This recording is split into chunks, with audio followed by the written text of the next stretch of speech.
अस्सलाम वालेकुम, Ufaq Gul here. Welcome back to our YouTube channel IR academy. आज मैं लेकर आई हूँ आपके लिए कुछ और रेगुलर सेंटेंसेस। जैसा कि पहले भी हमने कुछ रेगुलर सेंटेंसेस पढ़े, कुछ रेगुलर सेंटेंसेस को सीखा, मतलब कुछ ऐसे सेंटेंस जो हम डेली लाइफ में यूज़ करके अपनी इंग्लिश को इम्प्रूव कर सकते हैं। तो आज कुछ और हमारे पास सेंटेंसेस हैं जो आप बोल सकते हैं और इसी बोलने से आपकी इंग्लिश जो है वो क्या हो सकती है, मज़ीद इम्प्रूव हो सकती है। तो आप ज़्यादा से ज़्यादा इंग्लिश सीख सकते हैं। अब हमारे पास सेंटेंस है, I am feeling hungry. I am feeling hungry, मुझे भूख लग रही है या मुझे भूख लगी है।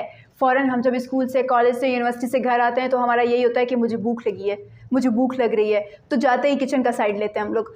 तो मुझे भूख लग रही है, इससे ज़्यादा ये अच्छा नहीं लग रहा। आई एम फीलिंग हंग्री, मुझे भूख लग रही है, मतलब तो वही हुआ। लेकिन अगर इंग्लिश बोलेंगे तो थोड़ा ज़्यादा अच्छा नहीं लगेगा। I am feeling hungry. अब आप बोलेंगे तो सामने वाला भी आपको रिप्लाई वैसे ही करेगा। तो इसी तरह क्या हो सकता है, आपकी इंग्लिश जो है वो इम्प्रूव हो सकती है। Other one sentences, what will you like to eat. आप क्या खाना चाहेंगे या आप क्या खाएंगे। होता है हमारा मूड होता है किचन में कुछ बनाने का ना, तो हम क्या करते हैं, एक एक से पूछते हैं what will you like to eat, आप क्या खाना चाहेंगे। या फिर घर पे जब मेहमान आते हैं तो हम, या दोस्त आते हैं, फ्रेंड्स आते हैं, तो हम उनसे पूछते हैं what will you like to eat, आप क्या खाना चाहेंगे। अब आप क्या खाना चाहेंगे, इससे अच्छा ये नहीं लग रहा what will you like to eat. And then please have some more, थोड़ा और लीजिए। अच्छा, ऐसा होता है जब हम किसी को सर्व कर रहे होते हैं, खाना दे रहे होते हैं, मेहमान आते हैं तो वो थोड़ा सा खाना खाते हैं, तो अब हम उनको क्या कहते हैं, थोड़ा और लीजिए। तो थोड़ा और लीजिए की जगह हम क्या बोलेंगे, please have some more. Please have some more, थोड़ा और लीजिए, मतलब तो वही है। लेकिन अगर हम इंग्लिश बोलेंगे तो वो थोड़ा ज़्यादा बेटर भी लगेगा और वो ज़्यादा सेंटेंस ब्यूटीफुल भी लगेगा।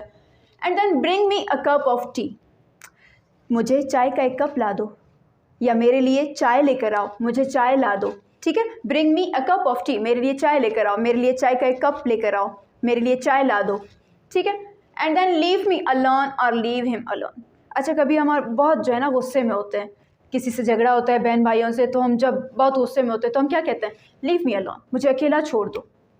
या फिर अगर कोई बहन भाई गुस्से में होता है, उससे हम सामने वाले को बोलते हैं लीव हिम अलोन, इससे अकेला छोड़ दो, वरना ये जो है गुस्से में पता नहीं क्या से क्या करेगा। तो लीव हिम अलोन और लीव मी अलोन, मुझे अकेला छोड़ दो या इसे अकेला छोड़ दो। ठीक है, and then don't make excuses, मतलब बहाने मत बनाओ।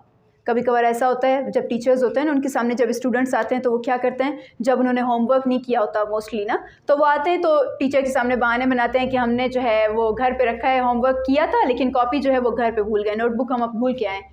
तो ये टीचर उनको क्या बोलते हैं, डोंट मेक एक्सक्यूजेस, बहाने मत बनाओ। ठीक है, अब ये कुछ ऐसे सेंटेंसेस हैं जो हम क्या कर सकते हैं, रोज़मर्रा की ज़िंदगी में यूज़ करके अपनी इंग्लिश लैंग्वेज को, इंग्लिश स्पीकिंग को मज़ीद जो है इम्प्रूव कर सकते हैं। तो ऐसे बहुत से सेंटेंसेस हैं जो आप खुद भी सीख सकते हैं और यहाँ से देख कर भी आप सीख सकते हैं। तो इनको डेली लाइफ में प्रैक्टिस करने से आपकी इंग्लिश जो है वो क्या हो जाएगी, इम्प्रूव हो जाएगी।